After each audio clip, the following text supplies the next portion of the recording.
আসসালামু আলাইকুম। হাইপারটেনশন ওয়ার্কশপের ক্লাসে সবাইকে স্বাগতম।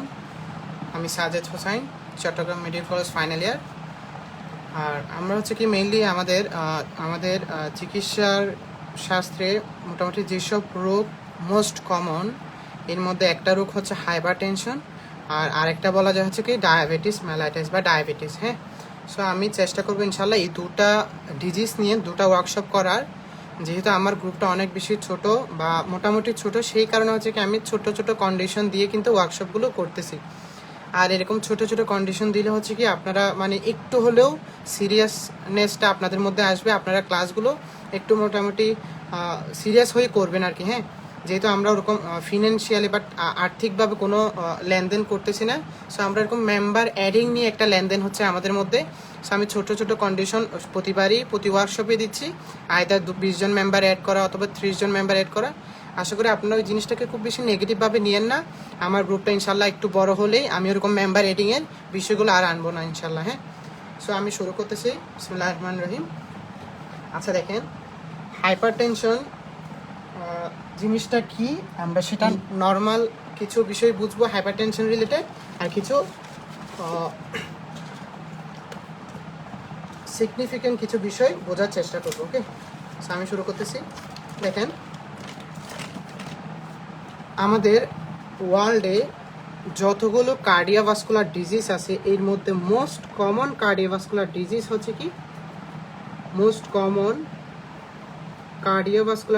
হচ্ছে কি আপনার হাইপারটেনশন, মোস্ট কমন। ওকে, এটা আমাদের মাথায় রাখতে হবে। একটা পেশেন্ট আমার কাছে আসলো, ওই পেশেন্টের এজ ধরেন 50+। আমার কাছে একজন রুগী আসলো, তার বয়স হচ্ছে কি 50+। এই পেশেন্টটা আমাকে আপনার হাইপারটেনশন রিলেটেড কোনো সাইন অ্যান্ড সিমটমসের হিস্ট্রি দিক আর না দিক, আমি এই পেশেন্টটার ব্লাড প্রেশার এর জন্য কিছু পরীক্ষা নিরীক্ষা আমি করার চেষ্টা করব। যেমন তার ধরেন সেই চেম্বারে তার ব্লাড প্রেশারটা একবার মাপলাম, এবং তাকে আমি কিছু অ্যাডভাইস দিব যে কি আপনার বাসায় ধরেন ওরকম ব্লাড প্রেশার মাপার যদি কোনো ওয়ে থাকে, আপনি কি করবেন, সপ্তাহে 7 দিন বা 7 দিনে 7 দিন আপনি রাতে ঘুমানোর আগে বা ঘুমানোর কিছুক্ষণ আগে করে ব্লাড প্রেশারটা মাপবেন। এভাবে 7 দিন দেখে একটা ঘর করে আমাকে জানাবেন। এটা হচ্ছে 50+ যদি একটা বয়সের আমার কাছে পেশেন্ট আসে, এরকম পেশেন্টের হাইপারটেনশন থাকাটা খুব বেশি স্বাভাবিক। আর যদি ওই পেশেন্টের এজ 80 হয়, তাহলে একটা পার্সেন্টেজ আছে 60 to 80% পসিবিলিটিস যে এই পেশেন্টের হাইপারটেনশন থাকবে। সো আমি কি বললাম, এরকম একটু বয়সওয়ালা যখন কোনো একটা পেশেন্ট আমার কাছে আসবে, আমি এই পেশেন্টের হাইপারটেনশনের কোনো সাইন অ্যান্ড সিমটমসের হিস্ট্রি দিক আর না দিক, আমি হাইপারটেনশন বিষয়টাকে খুব বেশি সিরিয়াস হয়ে মাথায় রাখবো, এবং সেই অনুযায়ী তাকে কিছু ইনভেস্টিগেশন বা কিছু পরীক্ষা নিরীক্ষা যেভাবে যা করা দরকার অবশ্যই করব। সো আমরা মাথায় রাখবো, 80 যদি বয়স হয়, 60 থেকে 80% সম্ভাবনা হচ্ছে কি তার হাইপারটেনশন থাকা। আর 50+ বয়স হওয়া মানে একটা পসিবিলিটিস আছে, হয়তো 60 থেকে 80% না, বাট একটা ভালো পসিবিলিটি আছে, একটা গুড পসিবিলিটিস আছে যে তার হাইপারটেনশন থাকার। ওকে, সো আমরা বিষয়গুলো একটু মাথায় রাখবো। এবার দেখেন, আমরা এটা যদি একটা ব্লাড ভেসেলস চিন্তা করি, হ্যাঁ, আমরা সবাই কি জানি, ব্লাড ভেসেলসের এখানে কি থাকে, আপনার এন্ডোথেলিয়াম বা এন্ডোথেলিয়াল লেয়ার থাকে। ওকে, এখন দেখেন, একটা নর্মাল পার্সনের ক্ষেত্রে এখানে সুন্দর করে কিন্তু কি হচ্ছে, ব্লাড ফ্লোটা হচ্ছে। সব পার্সেন্টের ক্ষেত্রে কি হচ্ছে, এখানে ব্লাড ফ্লো হচ্ছে।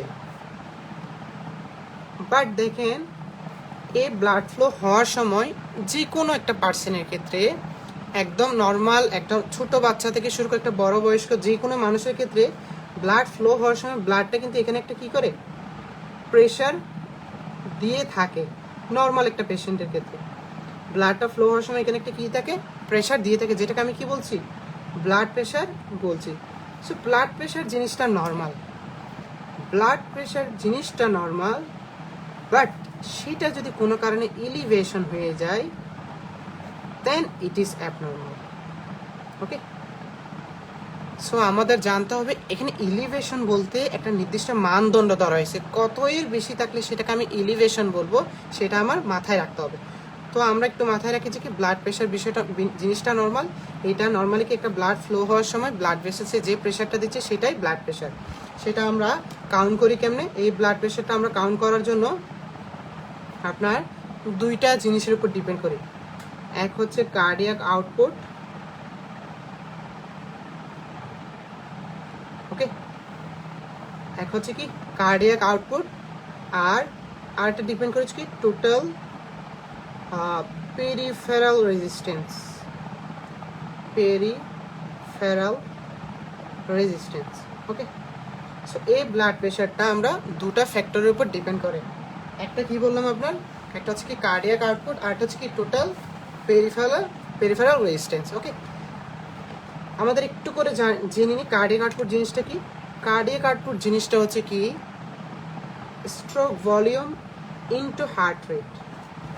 Stroke volume into heart rate সমান হচ্ছে কি কার্ডিয়াক আউটপুট। স্ট্রোক ভলিউম মানে প্রতি স্ট্রোকে যে পরিমাণ ব্লাড পাম্প আউট হচ্ছে সেটাই হচ্ছে কি স্ট্রোক ভলিউম। প্রতি স্ট্রোকে অথবা পার কন্ট্রাকশন যে পরিমাণ ব্লাড পাম্প আউট হচ্ছে সেটাই হচ্ছে কি স্ট্রোক ভলিউম। আর হার্ট রেট একটা পার্সেন্টের 60-70 যা হয় না কেন, এই হার্ট রেটকে যখন আমি স্ট্রোক ভলিউম দিয়ে গুণ করব সেই ক্ষেত্রে আমি কি পাবো? কার্ডিয়াক আউটপুট পাবো। আর যদি আমি কার্ডিয়াক আউটপুটকে আপনার টোটাল পেরিফেরাল রেজিস্ট্যান্স দ্বারা গুণ করি সেই ক্ষেত্রে আমি কি পাবো? ব্লাড প্রেশার পাবো। সো ব্লাড প্রেশার ডিপেন্ড করে দুটা ফ্যাক্টরের উপর, একটা হচ্ছে কার্ডিয়াক আউটপুট আর একটা হচ্ছে কি আপনার টোটাল পেরিফেরাল রেজিস্ট্যান্স। আর কার্ডিয়াক আউটপুট কিসের উপর ডিপেন্ড করে? স্ট্রোক ভলিউম আর হার্ট রেট।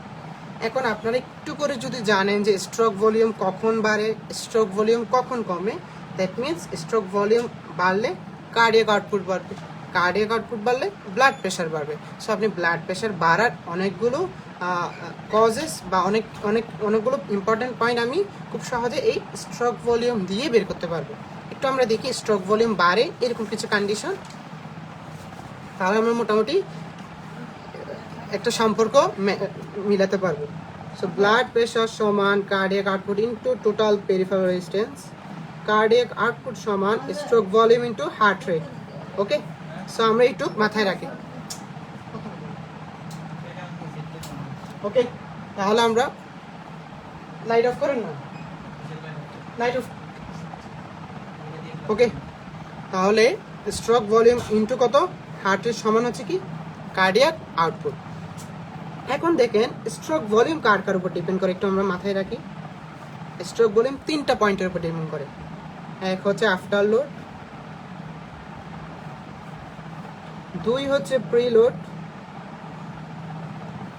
তিন হচ্ছে myocardial contractility, myocardial contractility. So এই তিনটা পয়েন্টের উপর কি ডিপেন্ড করে? স্ট্রোক ভলিউম ডিপেন্ড করে। আপনি যদি জানেন যে আফটারলোড কখন বাড়ে, প্রিলোড কখন বাড়ে, কন্ট্রাক্টিলিটি কখন বাড়ে, দ্যাট মিনস সেই সময় স্ট্রোক ভলিউম বাড়বে। স্ট্রোক ভলিউম বাড়লে কার্ডিয়াক আউটপুট বাড়বে, কার্ডিয়াক আউটপুট বাড়লে ব্লাড প্রেশার বাড়বে। সো আমরা একটা সিকোয়েন্স মিলানোর চেষ্টা করতেছি। এই জিনিসগুলো আফটারলোড কি প্রিলোড কি এগুলো আমি ফাইনাল ইয়ারে উঠে নিজেই মাঝে মধ্যে কনফিউশন হয়ে যায়। সো এই কনফিউশন আমার মতো যাতে আপনারাও না হন, একটু ভালো করে প্রিলোড আর আফটারলোডের একদম সিম্পল বেসিকটা আমাদের মাথায় রাখতে হবে। দেখেন এটা যদি একটা হার্ট হয়, ওকে, সে হচ্ছে ব্লাড পাম্প আউট করতেছে। ধরেন এটা একটা ব্লাড ভেসেলস ধরলাম, এটার মাধ্যমে সে ব্লাড পাম্প আউট করতেছে। আর এটা আরেকটা ব্লাড ভেসেল ধরলাম, এটার মাধ্যমে হার্টে ব্লাড আসতেছে, ওকে। এটার মাধ্যমে ব্লাড আসতেছে, এটার মাধ্যমে ব্লাড বের হচ্ছে। একটু মাথায় রাখবেন যদি বেশি বেশি পরিমাণ ব্লাড আসে, যদি বেশি বেশি পরিমাণ ব্লাড আসে সেই ক্ষেত্রে প্রিলোড বেশি। তাহলে আমি একটু বাংলায় কথা লিখলাম, বেশি পরিমাণ ব্লাড আসলে কি প্রিলোড কি হবে? বেশি হবে। সো প্রিলোড মেইনলি একদম সিম্পল ভাষায় বললাম কি হার্টে যদি বেশি বেশি ব্লাড আসে সেই ক্ষেত্রে প্রিলোড বেশি, অথবা এই ভেইনে যখন বেশি বেশি ব্লাড থাকবে সেই ক্ষেত্রেও প্রিলোড বেশি। সেই ক্ষেত্রে প্রিলোড বেশি। সো প্রিলোড ডিপেন্ড করে আমার ব্লাড ভলিউমের উপর। প্রিলোড ডিপেন্ড করে কার উপর? ব্লাড ভলিউমের উপর। ওকে, আর আফটারলোড জিনিসটা কি? সে ব্লাড পাম্প করার সময় কি পরিমাণ কষ্ট করতেছে সেটাই হচ্ছে আফটারলোড। সে ব্লাড পাম্প করার সময় কি পরিমাণ কষ্ট করতেছে সেটা হচ্ছে তার আফটারলোড। এখন কি পরিমাণ কষ্ট করতেছে মানে দেখেন, এই জায়গায় যদি কোনো কারণে একটু থিকেনিং থাকে, একটু চিন্তা করেন, এই জায়গায় যদি কোনো কারণে থিকেনিং থাকে, ওকে, অথবা এই জায়গায় যদি এমন হয় যে কি বাইরে থেকে প্রেশার দিচ্ছে কেউ একজন, ওকে, যেটাকে আমি ভ্যাসো কনস্ট্রিকশন বলতেছি। সো এই ভেসেলসে যদি আইদার ভ্যাসো কনস্ট্রিকশন হয় অথবা আপনার কোনো কারণে থিকেনিং হয় ব্লাড ভেসেলসে, সেই ক্ষেত্রে এখানে রেজিস্ট্যান্স বাড়বে না কমবে? অবশ্যই বাড়বে। সেই ক্ষেত্রে আমার কি বাড়বে? রেজিস্ট্যান্স বাড়বে। সো রেজিস্ট্যান্স যদি আমার বাড়ে, সেই ক্ষেত্রে আমার কি হচ্ছে, আপনার ব্লাড পাম্প করতে বেশি বেশি কষ্ট করতে হচ্ছে। সেই ক্ষেত্রে আমার ব্লাড পাম্প করতে কষ্ট বেশি করতে হবে, আর সেই ক্ষেত্রে আমার বাড়বে, সেই ক্ষেত্রে আমার আফটারলোড বাড়বে। সো আমি কি বললাম? যদি রেজিস্ট্যান্স বাড়ে আফটারলোড বাড়ে, যদি ব্লাড ভলিউম বাড়ে প্রিলোড বাড়বে। আর সে কন্ট্রাকশন কত জোরে করতেছে, কত বেশি রেটে করতেছে, সেটাই হচ্ছে মায়োকার্ডিয়াল কন্ট্রাক্টিলিটি। চিন্তা করেন, একটা পেশেন্টের ক্যালসিয়ামের পরিমাণ যদি বেশি থাকে, আপনারা ফার্স্ট ইয়ার সেকেন্ড ইয়ারের ভাইয়াপুরা যারা আছেন তাদের বোঝার সুবিধাতে আমি অনেক কিছু বেসিক থেকেও আলোচনা করতেছি, যেগুলো ধরে আমরা ফাইনাল ইয়ার যারা তারা হয়তো আগে থেকে জানি। যাই হোক, ক্যালসিয়াম যখন বেশি থাকে, আপনি বলেন একটা মাসকুলার পোর্শনের খাবারকে ক্যালসিয়াম না? এটা যদি একটা মাসেল হয়, এটার নিউট্রিশনকে ক্যালসিয়াম। সো যত বেশি ক্যালসিয়াম তত বেশি কন্ট্রাক্টিলিটি। সো মাথায় রাখতে হবে কিছু কিছু ফ্যাক্টর আছে যেগুলোর কারণে মায়োকার্ডিয়াল কন্ট্রাক্টিলিটি বাড়ে। যেমন আমি একটু লিখি, ক্যালসিয়াম 2 নং ফ্যাক্টর যেটার কারণে কন্ট্রাক্টিলিটি বাড়ে। থাইরয়েড হরমোন বাড়লে, T3 T4 বাড়লে। 3 নং হচ্ছে গ্লুকাগন। 4 নং হচ্ছে কোনো কারণে পটাশিয়াম কমলে অথবা সোডিয়াম কমলে, বাট ক্যালসিয়াম কি লিখলাম? বাড়লে। আর 5 নং লিখতেছি আমি সিম্প্যাথেটিক অ্যাক্টিভিটি বাড়লে, সিম্প্যাথেটিক অ্যাক্টিভিটি বাড়লে। সো তাহলে আমি একটু সামারাইজেশন করে আমার পয়েন্টটা। মায়োকার্ডিয়াল কন্ট্রাক্টিলিটি বাড়ে এরকম কিছু ফ্যাক্টরকে আমি বলতে বললাম। কি কি বলা যায় আমরা? ক্যালসিয়াম বাড়লে, সোডিয়াম কমলে, পটাশিয়াম কমলে, গ্লুকাগন বাড়লে, T3 T4 বাড়লে, আর সিম্প্যাথেটিক অ্যাক্টিভিটি বাড়লে। সো এইগুলো হলো মায়োকার্ডিয়াল কন্ট্রাক্টিলিটি বাড়ে। এবার এই 3টা জিনিসের সাথে কার কানেকশন? স্ট্রোক ভলিউমে। একটু বলি, প্রিলোড বেশি হলে স্ট্রোক ভলিউম বেশি হয়, আফটার লোড বেশি হলে স্ট্রোক ভলিউম কম হয়, মায়োকার্ডিয়াল কন্ট্রাক্টিলিটি বেশি হলে স্ট্রোক ভলিউম বেশি হয়। সো তাহলে বুঝেন আমার স্ট্রোক ভলিউম বাড়ার বা স্ট্রোক ভলিউম কমার সাথে কোন কোন ফ্যাক্টর জড়িত, আর স্ট্রোক ভলিউম বাড়া বা কমার সাথে আরেকটা ফ্যাক্টর কি জড়িত? Cardiac output. আর কার্ডিয়াক আউটপুটের সাথে কে জড়িত? Blood pressure. আশা করি এই সিকোয়েন্সটা একদম আজীবন আমাদের মাথায় রাখতে হবে। কখন স্ট্রোক ভলিউম বাড়ে, কখন স্ট্রোক ভলিউম কমে। স্ট্রোক ভলিউম বাড়ে কখন? যখন প্রিলোড বাড়ে, অথবা যখন কন্ট্রাক্টিলিটি বাড়ে। কমে কখন? যখন আফটার লোড বাড়ে। তাহলে ব্লাড ভলিউম বাড়লে প্রিলোড বাড়বে না কমবে? অবশ্যই বাড়বে। আর আফটার লোড কখন বাড়ে বলেন তো? রেজিস্ট্যান্স বাড়লে। যেমন কারো একটা এখানে প্লাগ জমলো, এখানে ধরেন কারো একটা কি জমলো? প্লাগ, অ্যাথেরোস্ক্লেরোটিক প্লাগ জমলো, সেক্ষেত্রে আফটার লোড বাড়বে। আমি এক লিখলাম রেজিস্ট্যান্স বাড়লে আফটার লোড বাড়ে, 2 লিখি কি অ্যাথেরোস্ক্লেরোটিক প্লাক থাকলে আমার কি বাড়বে, আফটার লোড বাড়বে। সো আমি মোটামুটি আফটার লোড প্রিলোড কন্ট্রাক্টিলিটির সাথে স্ট্রোক ভলিউমের কী রিলেশন আছে, স্ট্রোক ভলিউমের সাথে কার্ডিয়াক আউটপুটের কী রিলেশন, কার্ডিয়াক আউটপুটের সাথে ব্লাড প্রেশারের কী রিলেশন, এটা হচ্ছে নর্মাল একটা ফেনোমেনন বুঝালাম। আমি এটাতে কী কী চেঞ্জ হলে সেটা ব্লাড প্রেশার এলিভেশন বলছি সেটার দিকে যাচ্ছি। আশা করি এইটুক যা বোঝালাম এটা হচ্ছে আমার introductory portion of blood pressure. এর মধ্যে আশা করি খুব বেশি কারোর সমস্যা হয়নি। ওকে, সো আমি আমার নেক্সট টপিকটাতে যাচ্ছি যে কখন আমি এলিভেশন অফ বিপি বলি। দেখেন, আমরা সবাই মোটামুটি ব্লাড প্রেশার কম বেশি মাপতে জানি।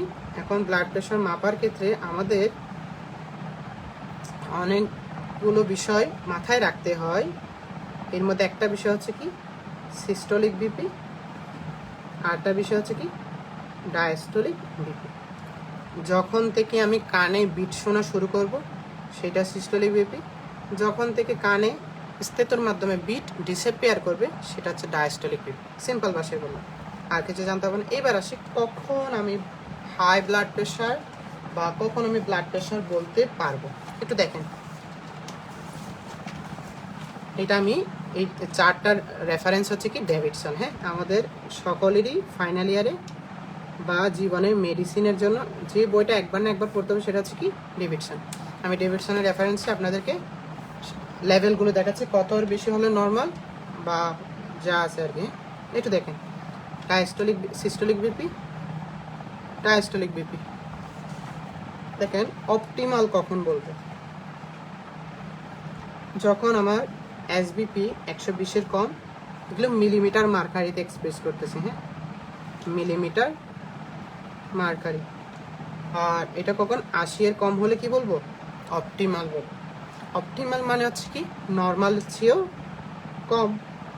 নর্মাল কখন বলবো, 130-এর কম হলে, এটা 85 কম হলে। সো আজকে থেকে 125 দেখলে 130 দেখলে কখনো ভুলে কি বলবেন না যে তার ব্লাড প্রেশার বেশি আছে। আমরা অনেক সময় মনে করি যে 120-এর বেশি মানে বেশি, 180-এর বেশি মানে ব্লাড প্রেশার বেশি। সো আসলে এটা না, 130-এর মধ্যে থাকলেও সেটা নর্মাল। ইভেন হাই নর্মাল আছে,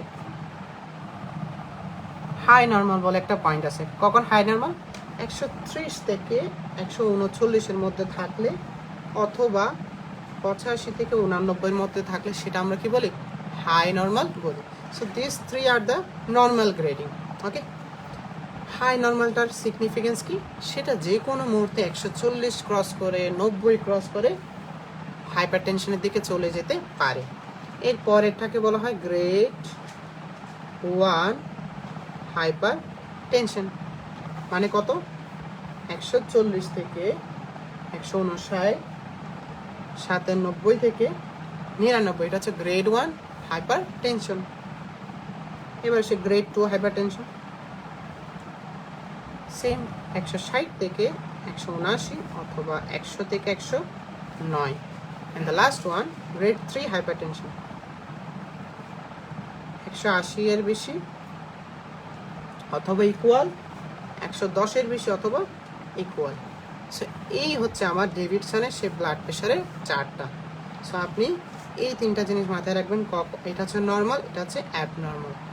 এই হাই নর্মালের সিগনিফিকেন্স কি, এটা যে কোনো মুহূর্তে গ্রেড 1-এর দিকে চলে যেতে পারে। সো আমার কাছে একটা পেশেন্ট যখন এই লেভেল বা এই লেভেলের আসবে, তাকে আমি কিছু অ্যাডভাইস দিয়ে দিতে পারি যাতে সেটা গ্রেড 1-এর দিকে না যায়। সে ধরেন বেশি মোটা অবেস, তাকে আমি অ্যাডভাইস দেবো যে একটু এক্সারসাইজ করার জন্য। সে যদি আপনাকে হিস্ট্রিতে যে সে ভাত খাওয়ার সময় এক্সট্রা লবণ নেয়, তাকে আপনি বলেন যে এক্সট্রা লবণ আপনি খেতে পারবেন না। ওকে, তাকে এক্সারসাইজ করতে বলবো, তাকে চা কফি একটু কম খেতে বলবো। সেটা হচ্ছে হাই নর্মালের একটা ছোট্ট সিগনিফিকেন্ট। আর মাথায় যেটা রাখতে হবে, আপনার কাছে একটা পেশেন্ট আসলো, বিপি মেজার করে কত পেলেন, ধরেন 145 পেলেন সিস্টোলিকটা, ডায়াস্টোলিকটা ধরেন কত পেলেন, 90 পেলেন। সাথে সাথে কি ওষুধ দিয়ে দিবেন? আপনি অ্যাজ এ ডক্টর, আপনার কাছে একটা পেশেন্ট আসলো, এই মানটা পেলেন, সাথে সাথে কি আপনি ওষুধ দিয়ে দিবেন কিনা? আপনার অ্যান্সার হবে নেভার এভার। হ্যাঁ, কখনো আমার কাছে আসা একটা পেশেন্ট, নিউলি পেশেন্ট, এইরকম রেট দেখার সাথে সাথে আমি ওষুধ দিব না। বিকজ আমাদের ডেভিডসনে একটা সুন্দর টার্ম আছে কি, হোয়াইট কোট হাইপার টেনশন, একটা সুন্দর টার্ম আছে, হোয়াইট কোট হাইপার টেনশন। আপনি অ্যাপ্রন পরে আছেন, সাদা কোট আর কি, হ্যাঁ, আপনার অ্যাপ্রন দেখে পেশেন্টের ব্লাড প্রেশার 10-15 বেড়েই যেতে পারে। এটাকে বলা হয় কি হোয়াইট কোট হাইপার টেনশন। এই পেশেন্ট এমন তো হতে পারে যে আপনার কাছে যে পেশেন্টটা আসলো তার কি আছে, হোয়াইট কোট হাইপার টেনশন আছে, মানে কি ডক্টরের অ্যাপ্রন দেখলে বা ডক্টরকে দেখলে 5-10 এমনিতে বেড়ে যায়। অথবা এমন হতে পারে যে এই পেশেন্টটা আপনি হিস্ট্রি ঠিকঠাক নেন নাই, গত 1-2 দিন ধরে খুব বেশি পরিমাণ ধরেন এক্সারসাইজ বা খুব বেশি পরিমাণে স্ট্রেসে আছে, এরকম হতে পারে। সো আপনি কি করবেন, তাকে অবজারভেশনে রাখতে হবে আপনার। অবজারভেশন কি, আপনি তাকে বলবেন আপনি বাসায় ব্লাড প্রেশার মেজার করেন। আপনি এই পেশেন্টকে কি দিবেন, বলবেন যে আপনি বাসায় পিপি মেজার করেন। কয়দিন উচিত হচ্ছে নর্মালি, একটা হচ্ছে অ্যাম্বুলেটরি বিপি মেজারমেন্ট আছে, একটা হচ্ছে অ্যাম্বুলেটরি বিপি মেজারমেন্ট আছে, আর একটা হচ্ছে হোম বিপি মেজারমেন্ট। 2 রকমের সলিউশন দিবেন। অ্যাম্বুলেটরি বিপি হচ্ছে কি 24 আওয়ার্স, তার সাথে ব্লাড প্রেশার মেশিনটা অ্যাটাচ থেকে বিপি রেকর্ড করতে থাকবে। আর হোম বিপি মানে কি, তাকে নির্দিষ্ট কিছু টাইম দিবেন, যেমন মর্নিং দিলেন, ইভিনিং দিলেন, নাইট দিলেন, 3টা টাইম দিলেন, বললেন যে আপনি মর্নিং ইভিনিং নাইট এইভাবে করে 7 দিন ব্লাড প্রেশার মেজার করবেন। মেজার করে আমাকে গড়টা দেখাবেন, অথবা মেজারিং শিটটা আপনার কাছে নিয়ে আসলে আপনি নিজেই গড় করে দেখবেন।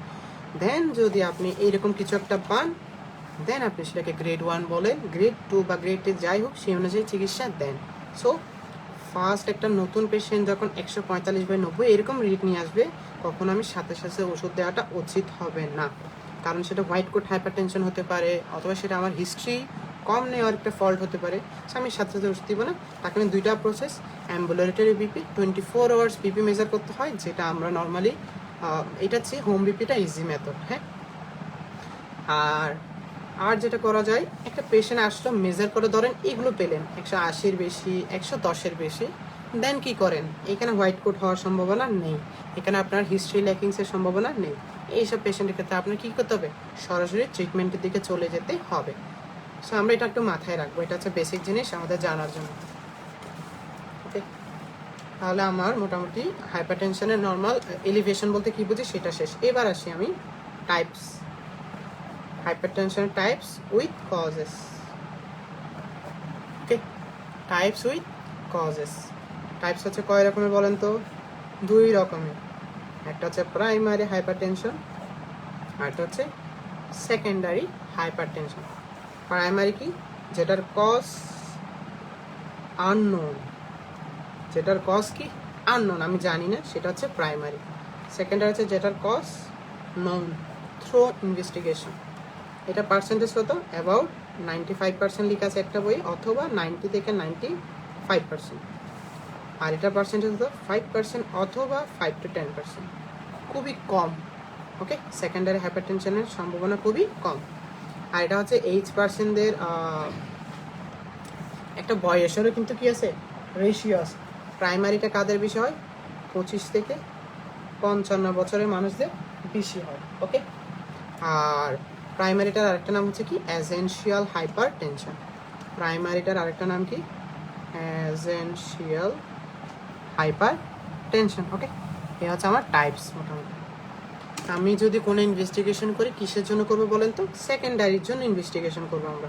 কখনো আমরা প্রাইমারি ডায়াগনোসিসের জন্য ইনভেস্টিগেশন করি না, আমরা করি হচ্ছে কিসের জন্য, সেকেন্ডারি ইনভেস্টিগেশন। সেকেন্ডারি কজেস বা সেকেন্ডারি টাইপটা আপনার ফাইন্ড আউট করার জন্য ইনভেস্টিগেশন করি।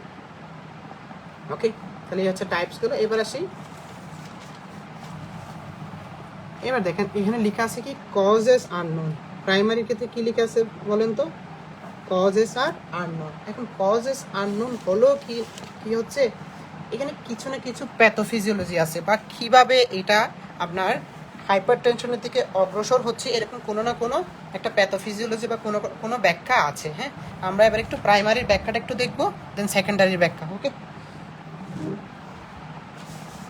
একটু দেখেন, এই ফার্স্ট ইয়ার সেকেন্ড ইয়ার যারা আছেন তাদের জন্য একটু একটু এখন কষ্ট হবে, বাট আশা করি আমি এমনভাবে বোঝানোর চেষ্টা করবো যাতে আপনারা সহ বুঝুন। একটু দেখেন, সিম্প্যাথেটিক অ্যাক্টিভিটি বলে একটা ব্যাপার স্যাপার আছে। ওকে, এই সিম্প্যাথেটিক অ্যাক্টিভিটি যখন কোনো একটা পার্সনের বেশি হয়, এই পার্সনের আপনার কিছু নিউরো ট্রান্সমিটার রিলিজ বেড়ে যায়, কিছু নিউরো ট্রান্সমিটার রিলিজ বাড়ে। ইভেন এগুলোকে আপনার ক্যাটেকোলামাইন্সও বলে। ওকে, দুইটা ক্যাটেকোলামাইন্সের নাম লিখতেছি আমি, একটা হচ্ছে নর এপিনেফ্রিন, আর হচ্ছে এপিনেফ্রিন। ওকে, সো আমি যেটা বলতে চাচ্ছি, একটা যখন সিম্প্যাথেটিক অ্যাক্টিভিটি বাড়বে, এই পেশেন্টের ক্ষেত্রে নিউরো ট্রান্সমিটার অথবা ক্যাটেকোলামাইন্স রিলিজ বাড়বে, নন এপিনেফ্রিন অথবা এপিনেফ্রিন রিলিজও বাড়বে। এই জিনিসগুলো আপনার কোথায় চলে আসে জানেন? ব্লাড ভেসেলসে চলে আসে। ব্লাড ভেসেলসে এসে কি করে, চারপাশ থেকে প্রেসার দিয়ে, আসলে চারপাশ থেকে প্রেসার তো দেয় না, এরা আপনার ইন্টারনাল একটা মেকানিজমের মাধ্যমে কি করে, ভ্যাসো কনস্ট্রিকশন করে। ভ্যাসো কনস্ট্রিকশন, ওকে, ভ্যাসো কনস্ট্রিকশন করতেছে কোথায়? কোন একটা ব্লাড ভেসেলস। ওকে, এখন ব্লাড ভেসেলসে যখন ভ্যাসো কনস্ট্রিকশন হবে, আপনি চিন্তা করেন, আগে এদিক দিয়ে ব্লাড যাইতো, এদিক দিয়ে আগেও ব্লাড যেত, এখনো যাচ্ছে। আগে ব্লাডটা যাওয়ার সময় এখানে যে পরিমাণ ফ্রিকশন কাজ করছিল বা যে পরিমাণ প্রেশার দিছিল ব্লাডটা যাওয়ার সময়, এখন ভ্যাসো কনস্ট্রিকশন হওয়ার কারণে প্রেশারটা বেশি দিবে না কম দিবে? অবশ্যই বেশি দিবে। সিম্পল ভাষায় বলি, একটা ছোট গলি দিয়ে, হ্যাঁ, ছোট্ট দরজা দিয়ে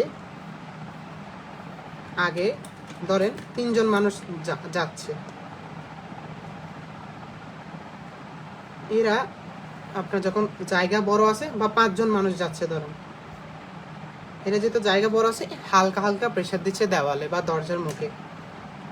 আমি যখন ভ্যাসো কনস্ট্রিকশন করলাম, এই জায়গাটা এখন ছোট হয়ে কোথায় চলে আসলো? এই জায়গায় চলে আসলো। আর এই 5জন এখন কি করবে? খুব জোরে জোরে কোথায় দিবে? প্রেশার দেওয়ার চেষ্টা করবে। কোথায়? ব্লাড ভেসেলসে।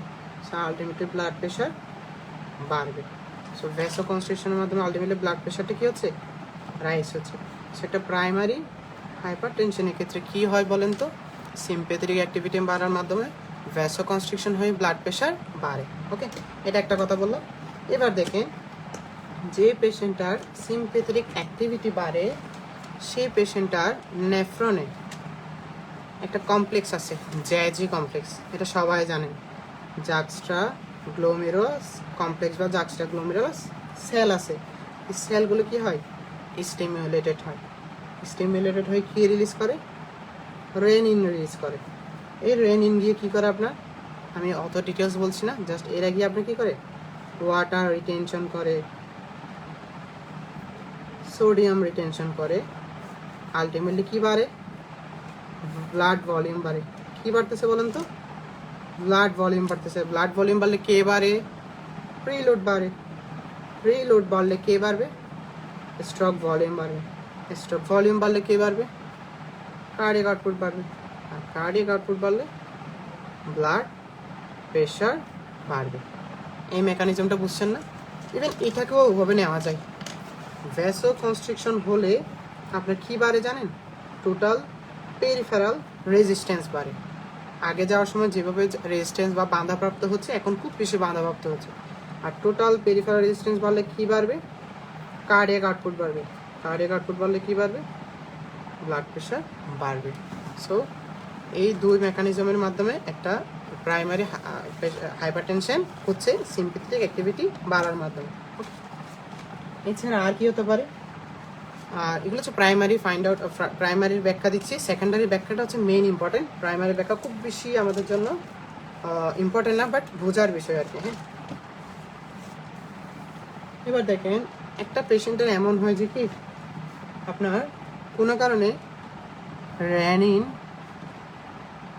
অ্যানজিওটেনসিন, সরি মিসপ্লেসমেন্ট হচ্ছে, আমি ঠিক করতেছি, রেনিন অ্যানজিওটেনসিন অ্যালডোস্টেরন এক্সিস যেটা আছে, একটা পেশেন্টের এই এক্সিসটা কোনো কারণে আপনার হাইপার অ্যাক্টিভ হয়ে গেল।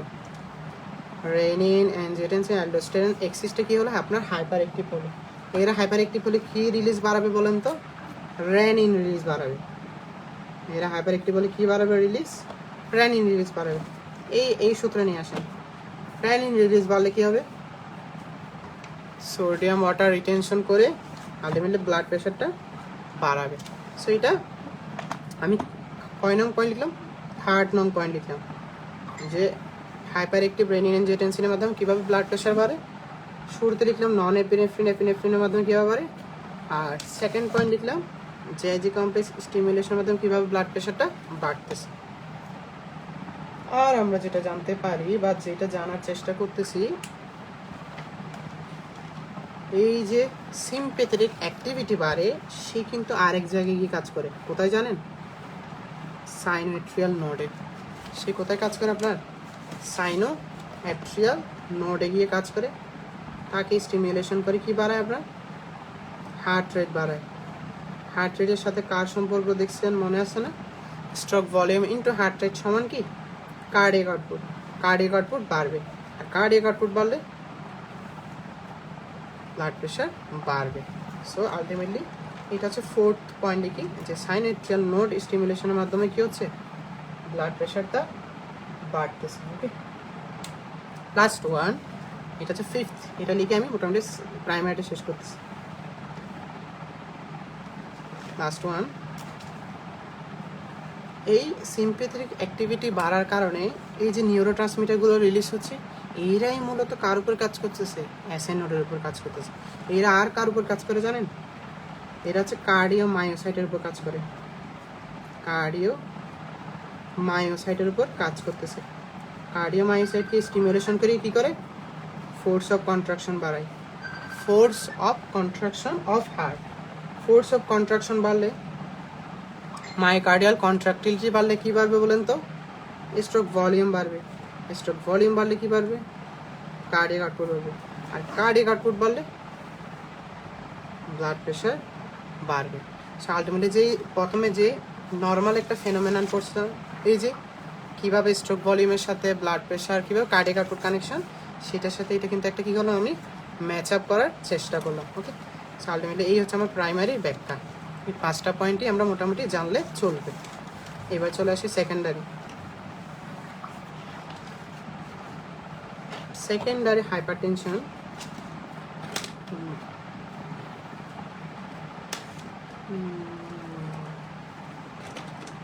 দেখেন, ভেরি মাচ ইম্পর্টেন্ট।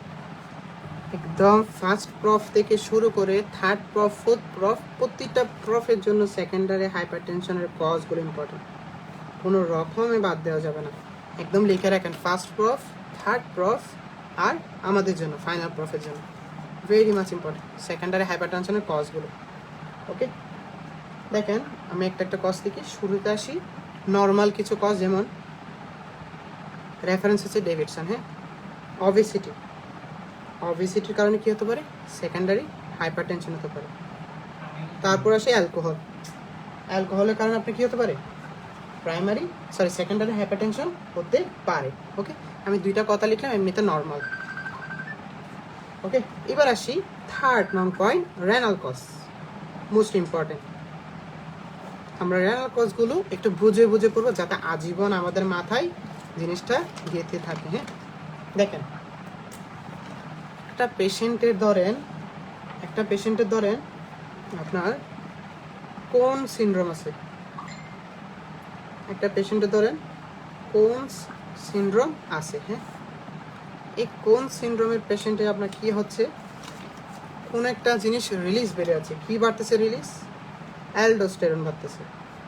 এই কোন সিনড্রোমের একটা পেশেন্টের কোনটা রিলিজ বাড়ে? অ্যালডোস্টেরন বাড়ে।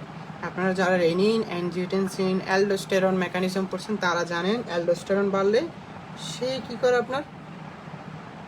সে আপনার ওয়াটার রিটেনশনকে বাড়িয়ে দেয়, ইভেন সোডিয়াম রিটেনশনকে বাড়িয়ে দেয়। আলটিমেটলি এইসব রিটেনশন বাড়িয়ে দিয়ে কী বাড়বে বলুন তো? ব্লাড ভলিউম বাড়বে। ব্লাড ভলিউম বাড়লে আমি কি ব্লাড ভলিউম বাড়লে এখান থেকে আমি এই জিনিসগুলো বলতেছি। ব্লাড ভলিউম বাড়লে কী বাড়বে বলেন তো? প্রিলোড বাড়বে, স্ট্রোক ভলিউম বাড়বে, কার্ডিয়াক আউটপুট বাড়বে, ব্লাড প্রেশার বাড়বে। আলটিমেটলি আমি সরাসরি লিখে ফেলি যে ব্লাড ভলিউম বাড়লে কী বাড়বে? ব্লাড প্রেশার বাড়বে। ওকে, এ হচ্ছে কোন সিনড্রোম। যদি একটা পেশেন্ট আসে কুশিং সিনড্রোম নিয়ে, কুশিং সিনড্রোম, আমি একটু ইয়া করতেছি, ইন্টারেপ্ট করে কারেকশন করতেছি। আমি এগুলো রেনাল কজকে স্কিপ করে একটু এন্ডোক্রাইন কজে চলে আসছি। ওকে, সরি ফর দ্যাট। আমি আসলে রেনাল কজকে স্কিপ করে এন্ডোক্রাইন কজগুলোকে আগে আলোচনা করতেছি। তো একটা এন্ডোক্রাইন কজ কি বললাম? কোন সিনড্রোম। আরটা কি লিখলাম? Cushing syndrome. কুশিং সিনড্রোম কি হচ্ছে? কিছু একটা রিলিজ বাড়ে। কি রিলিজ বাড়ে? কর্টিসল রিলিজ বাড়ে। কর্টিসল রিলিজ বাড়ে। সে কি করে জানেন? সে হচ্ছে আপনার এই যে নর এপিনেফ্রিন আছে, সংক্ষেপ লিখবি, হ্যাঁ, নন এপিনেফ্রিন এবং এপিনেফ্রিনের যেসব রিসেপ্টর আছে, মানে এইসব ক্যাটাকোলামাইন যেসব জায়গায় গিয়ে কাজ করে, এইসব রিসেপ্টরকে কী করে? বেশি সেন্সিটিভ করে দেয়। সো নন এপিনেফ্রিন এবং এপিনেফ্রিন রিসেপ্টর কী করে? সেন্সিটিভিটি বাড়ায়। সো সে যখন নন এপিনেফ্রিন এবং এপিনেফ্রিনের সেন্সিটিভিটি বাড়ায়, ওই এপিনেফ্রিন এবং নন এপিনেফ্রিন কী করে? রিসেপ্টরের উপর বেশি বেশি কাজ করে। সো তারা যখন বেশি বেশি রিসেপ্টরের উপর কাজ করবে, তারা কি করে বলুন তো? ভ্যাসোকনস্ট্রিকশন করবে। সো তারা ভ্যাসোকনস্ট্রিকশন করে কী করবে? টোটাল পেরিফেরাল রেজিস্ট্যান্স বাড়িয়ে, কার্ডিয়াক আউটপুট বাড়িয়ে ব্লাড প্রেশার বাড়াবে। সো আলটিমেটলি ব্লাড প্রেশারটা রাইজ করবে। তাহলে আমি দুইটা এন্ডোক্রাইন কজ জানার চেষ্টা করলাম। একটা হচ্ছে কী লিখলাম? কোন সিনড্রোম, আর একটা হচ্ছে কী লিখলাম? Cushing syndrome. ওকে, আমি আরো কয়েকটা এন্ডোক্রাইন কজ আমার জানতে হবে। এবার দেখেন ফিওক্রোমোসাইটোমা।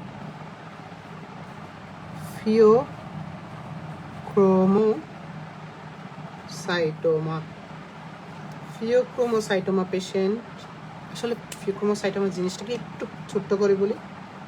এইটা ধরেন একটা কিডনি, এইটা তার অ্যাড্রেনাল গ্ল্যান্ড। ওকে, এই অ্যাড্রেনাল গ্ল্যান্ডের এমন একটা অ্যাবনর্মালিটি যে সময় নর এপিনেফ্রিন এবং এপিনেফ্রিন রিলিজ অনেক বেশি বেড়ে যায়। মেনলি এখান থেকে রিলিজ হয় হচ্ছে অ্যাড্রেনালিন। ওকে, সো ফিওক্রোমোসাইটোমা জিনিসটা কি? এমন একটা ডিজিজ যেখানে কি হয়? অ্যাড্রেনাল গ্ল্যান্ড বেশি বেশি কি সিক্রেট করতেছে? অ্যাড্রেনালিন। অ্যাড্রেনালিনের অপর নাম কি? অ্যাপিনেফ্রিন। সো এইসব যখন বেশি বেশি সিক্রেট করবে কি হবে সেটা আমার আর বলার অপেক্ষা রাখে না। ভ্যাসোকনস্ট্রিকশন হয়ে ব্লাড প্রেশার বাড়াবে। এগুলো কি ফিওক্রোমোসাইটোমার কারণে কিভাবে ব্লাড প্রেশারটা বাড়তেছে। এবার আসি মোস্ট কমন একটা ডিজিজ, হাইপারথাইরয়েডিজম। হাইপারথাইরয়েডিজম। ওকে, হাইপারথাইরয়েডিজমে কি হচ্ছে বলেন তো? T3 T4 বেড়ে যায়। T3 T4 গিয়ে কি করে? আপনার হার্ট রেট বাড়াতে পারে। তারা আপনার সাইনোএট্রিয়াল নোডের উপর যে কোনোভাবে কাজ করে কি করতে পারে? হার্ট রেট বাড়াতে পারে। তারা আরেকটা কি কাজ করে জানেন? নর এপিনেফ্রিন এবং এপিনেফ্রিনের রিসেপ্টর সেন্সিটিভিটি বাড়ায়। কিছুক্ষণ আগেই বললাম যে T3 T4, কিছুক্ষণ আগেই এই টার্মটা আমি ইউজ করছি যে নন এপিনেফ্রিন এবং এপিনেফ্রিন রিসেপ্টর সেন্সিটিভিটি জিনিসটা কি? মানে হচ্ছে নন এপিনেফ্রিন এবং এপিনেফ্রিন যেসব জায়গায় গিয়ে কাজ করবে, তারা এখন ওইসব জায়গায় আরও বেশি ভালোভাবে কাজ করতে পারবে, বিকজ রিসেপ্টরগুলো একদম অ্যাক্টিভ। তো অ্যাক্টিভ হলে কি হয় বলেন তো? এই যে এপিনেফ্রিন নন এপিনেফ্রিন বাড়লে কী হবে? ভ্যাসোকনস্ট্রিকশন হয়ে ব্লাড প্রেশারটা বাড়বে। আর T3 T4 কার সাথে একটু কানেক্টেড বলছিলাম? মায়োকার্ডিয়াল কন্ট্রাক্টিলিটির সাথে, একদম শুরুতেই বলছিলাম মায়োকার্ডিয়াল কন্ট্রাক্টিলিটি অনেকগুলো ফ্যাক্টরের মধ্যে একটা কি T3 T4, তারা কি করতে পারে আপনার ফোর্স অফ কন্ট্রাকশন বাড়াতে পারে। সো ফোর্স অফ কন্ট্রাকশন বাড়লে আলটিমেটলি ব্লাড প্রেশার বাড়বে, এখানে ব্লাড প্রেশার বাড়বে। So in hyperthyroidism through this three mechanism blood pressure will be rise. এই হচ্ছে হাইপারথাইরয়েডিজম। এবার আসি হাইপোথাইরয়েডিজম। হাইপোথাইরয়েডিজম। ওকে, হাইপোথাইরয়েডিজমে কি হয়, T3 T4 কমে, T3 T4 কমে, এই মেকানিজম হবে না, এটাও হলো না, এটাও হলো না, এটা হলো না, বাট কিছু একটা তো হবে। কি হবে, তারা গিয়ে সোডিয়াম রিটেনশন বাড়িয়ে দেয়। তারা আপনার কি করে সোডিয়াম রিটেনশন বাড়িয়ে কি বাড়াচ্ছে, ব্লাড ভলিউম বাড়াচ্ছে। আর ব্লাড ভলিউম বাড়লে কি বাড়বে, ব্লাড প্রেশার বাড়বে। আমি একটা এখন কথা লিখতেছি, আমি এই কথাটার সোর্স হচ্ছে কি আমি কোনো একটা জায়গা থেকে কালেক্ট করছি, বাট এই কথাটার ব্যাখ্যা আমি জানি না, আমি সেই জন্য ব্যাখ্যা দিচ্ছি না। একটু মাথায় রাখবেন যে হাইপোথাইরয়েডিজমে মেইনলি ডায়াস্টোলিক বিপিটা বাড়ে, হাইপোথাইরয়েডিজমে মেইনলি ডায়াস্টোলিক বিপিটা বাড়ে, আর হাইপারথাইরয়েডিজমে মেইনলি সিস্টোলিক বিপিটা বাড়ে। Why this cause I don't know, but এটা আমি কোনো একটা জায়গা থেকে পেয়েছি। ওকে, হাইপোথাইরয়েডিজমে ডায়াস্টোলিক বিপি আর হাইপারথাইরয়েডিজমে সিস্টোলিক বিপি। তাহলে আমরা মোটামুটি কয়টা এন্ডোক্রাইন কজ আলোচনা করলাম, 5টা। আমরা মোটামুটি 5টা এন্ডোক্রাইন কজ নিয়ে আলোচনা করে ফেললাম। মোটামুটি এন্ডোক্রাইনের কজগুলো আশা করি আপনাদের কখনো ভাইভাতে জিজ্ঞেস করলে এই 5টা আপনাদের সবার আজীবন মাথায় থাকবে। 5টা দিয়ে তো শেষ করতেছি না, যেহেতু ওয়ার্কশপ একটু সব শেষ করাই দিই। এবার আসি হাইপার প্যারাথাইরয়েডিজম। হাইপার প্যারাথাইরয়েডিজম, এটাতে আপনার কি হয় জানেন, এটাতে আপনার বেশি বেশি ক্যালসিয়াম বাড়ে আমাদের শরীরে, ক্যালসিয়ামের ঘনত্ব বা কনসেন্ট্রেশন আমাদের বডিতে বাড়ে। একটু আগে বলছিলাম ক্যালসিয়াম কার সাথে connected, myocardial contractility. Myocardial contractility মানে ফোর্স অফ কন্ট্রাকশন বাড়ায়, আর ফোর্স অফ কন্ট্রাকশন বাড়ালে ব্লাড প্রেশার বাড়াবে। আমি একটু আবার বলছি, শুরুতে যেসব পয়েন্ট আলোচনা করছিলাম, বেসিক, স্ট্রোক ভলিউম, পিএল, এল, কন্ট্রাক্টিলিটি, ওই জিনিসগুলো ভালো করে বুঝতে এই জিনিসগুলো খুব সহজে ব্যাখ্যা দিতে পারবে। ওকে, তাহলে এই হচ্ছে 5টা আমরা কি লিখলাম বলেন তো, এন্ডোক্রাইন কজ। রেনাল কজ যেটা স্কিপ করে গেছি ওখানে একটা আসি। হ্যাঁ, রেনাল কজ। এখন একটা ডিফারেন্ট কথা লিখবো। দেখেন, হাইপার টেনশনের কারণে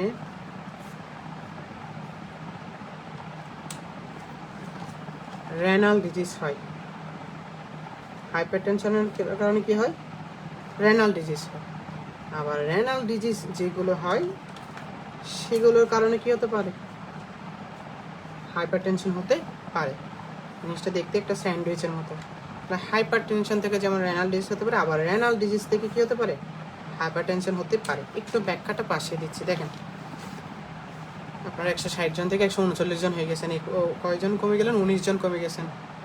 যাই হোক, ভিডিও যদি বাই চান্স ডিলিট হয়ে যায়, সো নিজেরা আফসোস করিয়েন না, যারা করতেছেন ওনারা সবাই উপকৃত হবে। ওকে, একটু দেখেন, আমি একটা ডিজিজ লিখতেছি, দেখেন chronic kidney disease, CKD, chronic kidney disease. আর একটা ডিজিজ লিখলাম অ্যাকিউট গ্লোমেরুলোনেফ্রাইটিস। সংক্ষেপে লিখতেছে, আমার কথাটা বারবার শুনলে আপনারা ওয়ার্ডগুলো বুঝবেন।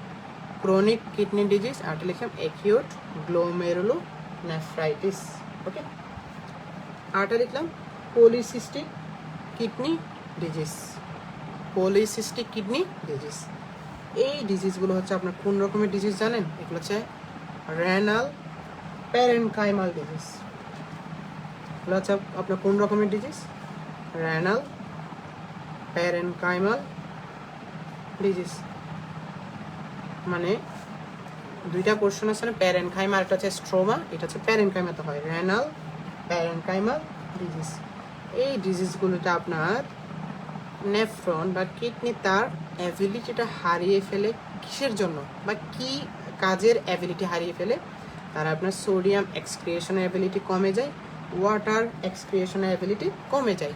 তাদের যখন এক্সক্রিয়েশনের অ্যাবিলিটি কমে যাবে, আলটিমেটলি সোডিয়াম অ্যান্ড ওয়াটার কী হবে? আপনার রিটেনশন হবে। সো সোডিয়াম ওয়াটার রিটেনশন হলে কি হবে?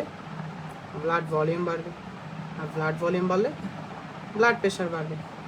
সো এটা হচ্ছে রেনাল তিনটা কজ দিতে, chronic kidney disease, acute glomerulonephritis, আর হচ্ছে কি পলিসিস্টিক কিডনি ডিজিজ। ওকে, আর একটা আছে রেনাল কজ, ওটা একটু বলি। Renal artery stenosis, renal artery stenosis. Okay, renal artery স্টেনোসিসে কি হয়?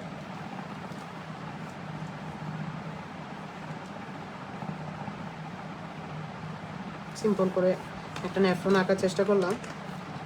দেখেন এই জায়গায় আর্টারি স্টেনোসিস না, এই জায়গায় এটা সংকুচিত হয়ে যাচ্ছে। এখানে আর্টারিটা কি হচ্ছে? আপনার সংকুচিত হয়ে যাচ্ছে, যার কারণে এখানে ব্লাড ফ্লোটা কিছুটা হলেও কমতেছে। সো ব্লাড ফ্লো যদি কোনো কারণে কমে, আপনার জ্যাজি কমপ্লেক্স কি হয়? স্টিমুলেশন হয়। সেই স্টিমুলেশন হয়ে কি রিলিজ বাড়ায়? রেনিন। রেনিন ওয়াটার সোডিয়াম রিটেনশনের মাধ্যমে কি করে? ব্লাড প্রেশারটা বাড়াবে। সো আলটিমেটলি রেনাল আর্টারি স্টেনোসিসে কি হয়? ব্লাড প্রেশারটা রাইজ করে। ওকে, তাহলে আমি দেখেন অবেসিটি বললাম, অ্যালকোহল বললাম, রেনাল কজ বললাম, এন্ডোক্রাইন কজ বললাম। 5 নং কজ কি? Pre eclampsia. Pre eclampsia gynae ওয়ার্ডে আমরা এই ওয়ার্ডটা খুব বেশি শুনে থাকি। এটা হচ্ছে hypertension at the time of pregnancy.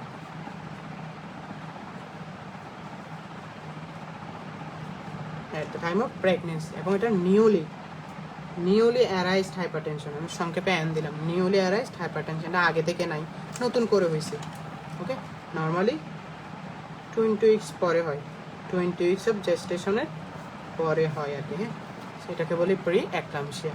এটার ব্যাখ্যা আমি দিতে চাচ্ছি না, এটার বিশাল ব্যাখ্যা, যেটা আমার গাইনি অফসের যে ক্লাসগুলো হচ্ছে ওখানে আমি আলোচনা করছিলাম। ওকে, লাস্ট আরেকটা কজ লিখি, COA, মানে কর্কটেশন অফ অ্যাওট্রা। কর্কটেশন অফ অ্যাওট্রা কি হচ্ছে? এটা একটা ব্লাড, ধরেন এটা হচ্ছে আর্চ অফ অ্যাওট্রা। ধরেন আর্চ অফ অ্যাওট্রা হঠাৎ করে একটু কি হলো? সংকুচিত হয়ে গেল। এই জায়গায় এসে হঠাৎ করে কি হলো? সংকুচিত হয়ে গেল।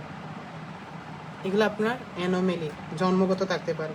ওকে, সেটাকে আমরা কি বলছি? কর্কটেশন অফ অ্যাওট্রা। এই জায়গার এই কন্ডিশনটাকে আমরা বলছি কি? কর্কটেশন অফ অ্যাওট্রা। এটার জন্য আপনার কি হচ্ছে বলেন তো? আপনার ব্লাড ফ্লো ঠিকঠাক না হয়ে আপনার রেজিস্ট্যান্সটা বাড়তেছে, টোটাল পেরিফেরাল রেজিস্ট্যান্সে কি হচ্ছে? বাড়তেছে, যেটা ইনডিরেক্টলি আপনার ব্লাড প্রেশারটাকে বাড়াতে সাহায্য করে। সো এই হচ্ছে আমার 6টা কজ অফ সেকেন্ডারি হাইপারটেনশন। 7 কিছু কজ বলে দিই। Last, drug. কিছু ওষুধ আছে তারাও কি করে আপনার ব্লাড প্রেশার বাড়াতে সাহায্য করে, যেমন oral contraceptive pill. Oral contraceptive পিলের কারণে কী হতে পারে? আপনার ব্লাড প্রেশার বাড়তে পারে। NSAID, ব্যথার যে পেইন কিলারগুলো আছে ওগুলোর কারণে ব্লাড প্রেশার বাড়তে পারে। আর হচ্ছে কি স্টেরয়েড যারা নেই তাদেরও ব্লাড প্রেশার বাড়তে পারে। ওরাল কন্ট্রাসেপটিভ পিলে কী থাকে বলেন তো? স্ট্রোজেন থাকে। ওরাল কন্ট্রাসেপটিভ পিলে একটা কম্পোনেন্ট কি? স্ট্রোজেন। এই স্ট্রোজেন কী করে জানেন? সে কি করে আপনার আমাদের বডির কোনো একটা নির্দিষ্ট জায়গায় গিয়ে কাজ করে। কোথায় কাজ করে? সে এনজিও অ্যানজিওটেনসিনোজেন রিলিজ বাড়ায়, যেটা লিভার থেকে রিলিজ হয়। অ্যানজিওটেনসিনোজেন লিভার রিলিজটা বাড়িয়ে অ্যানজিওটেনসিনোজেন রিলিজ বাড়লে ইনডিরেক্টলি সেটা রাস মেকানিজম হয়ে কাকে বাড়াচ্ছে বলুন তো? অ্যালডোস্টেরন বাড়াচ্ছে। আর অ্যালডোস্টেরন বেড়ে কী হবে? সোডিয়াম ওয়াটার রিটেনশন হয়ে ব্লাড প্রেশার বাড়বে। সো ওরাল কন্ট্রাসেপটিভ পিলের কারণে কী হতে পারে? ব্লাড প্রেশার বাড়তেই পারে। আমরা আমাদের ক্লাসের খুব বেশি একদম শেষ পর্যায়ে চলে আসছি। আমরা লাস্ট যে জিনিসটা নিয়ে আলোচনা করবো সেটা হচ্ছে sign and symptoms of hypertension. একটু আপনাদেরকে বলে রাখি, আসলে হাইপার টেনশনের ওরকম কোনো সাইন অ্যান্ড সিমটমস নাই, অ্যাসিমটোমেটিক থাকে। আমরা ডায়াগনোসিস করি কীভাবে জানেন?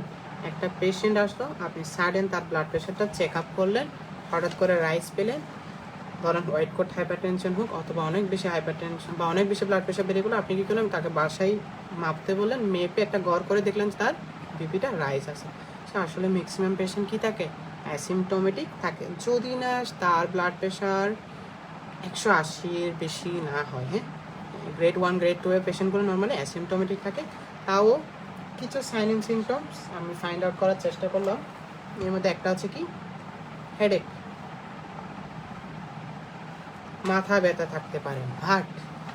একটু বলি, এই জিনিসটা আমরা ডক্টররা না জানলে হবে না।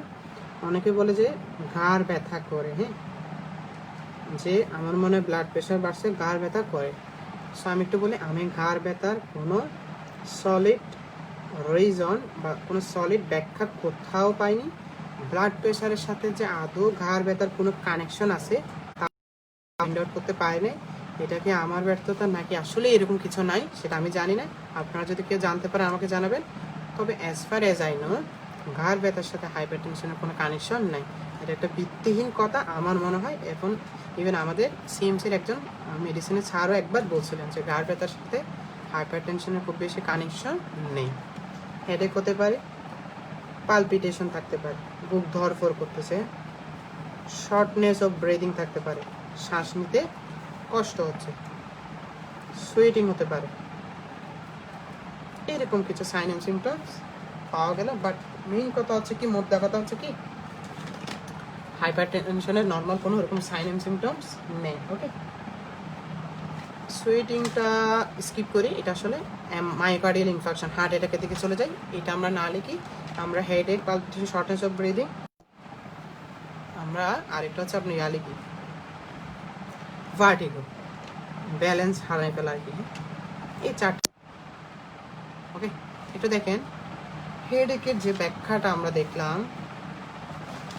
এই দেখেন এটা ব্রেইন ধরে নিলাম, ব্রেইনে তো ব্লাড ভেসেলস আছে, ধরে নিলাম যে ব্রেইনের এইটা একটা ব্লাড ভেসেল, একটু জুম করে রাখতেছি। আপনি তো জানেন যে ব্লাড প্রেশার যার বেশি তার ব্লাড ফ্লো তার ব্লাড ভেসেলস একটা কি থাকে, চাপ থাকে, যেটা নর্মাল চাপের চেয়েও বেশি। তো একটা ব্রেইনের ব্লাড ভেসেলসে যখন এরকম চাপ দিবে, এই মানুষটা হেডেক হওয়াটা খুব বেশি স্বাভাবিক। সো হেডেকের যেটা ব্যাখ্যা আমি জানলাম সেটা হচ্ছে কি, amount of blood that pump out from heart and goes to where, brain. Okay, যে ব্লাডটা বা যে পরিমাণ ব্লাডটা আপনার ব্রেইনে যায়, তারা কী করে আপনার ব্রেইনে কী করে একটু এক্সেস প্রেশার দিয়ে দেয়, যার কারণে কী হচ্ছে, হেডেক হতে পারে। একটু কথাটা ইয়া করি, মডিফাই করতেছি। দেখেন, যখন খুব বেশি প্রেশার দেয় তখন এন্ডোথেলিয়াল লাইনিং ভেদ করে ব্লাড বেরিয়ে আসতে পারে, এটাকে আমরা স্ট্রোক বলি। সো মাঝে মধ্যে হাইপার টেনশন থেকে কী হতে পারে, স্ট্রোক হতে পারে। সো হেডেকটা যদি মাত্রাতিরিক্ত হয় যেতে পারে। ওকে, আর পালপিটেশন কেন বাড়তেছে সেটা হচ্ছে মেইনলি সিম্প্যাথেটিক অ্যাক্টিভিটি বাড়ার কারণে। পালপিটেশন বাড়তে পারে। ওকে, তাহলে এই হচ্ছে মোটামুটি সাইন অ্যান্ড সিমটম। আমরা মোটামুটি সাইন অ্যান্ড সিমটম শেষ করলাম। আর একটা কথা বলে আমি আমার ক্লাসটা শেষ করতেছি, সেটা হচ্ছে আমরা নর্মাল যে ব্লাড প্রেশারটা আমাদের বডিতে মেনটেন হয়, সেটা দুইটা মেকানিজমের মাধ্যমে মেনটেন হয়। একটা হচ্ছে ব্যারো রিসেপ্টর রিফ্লেক্স মেকানিজম, আর একটা হচ্ছে রেনাল মেকানিজম। রেনাল মেকানিজম বলতে এখানে মেনলি রাস মেকানিজমটাকে বোঝাচ্ছে।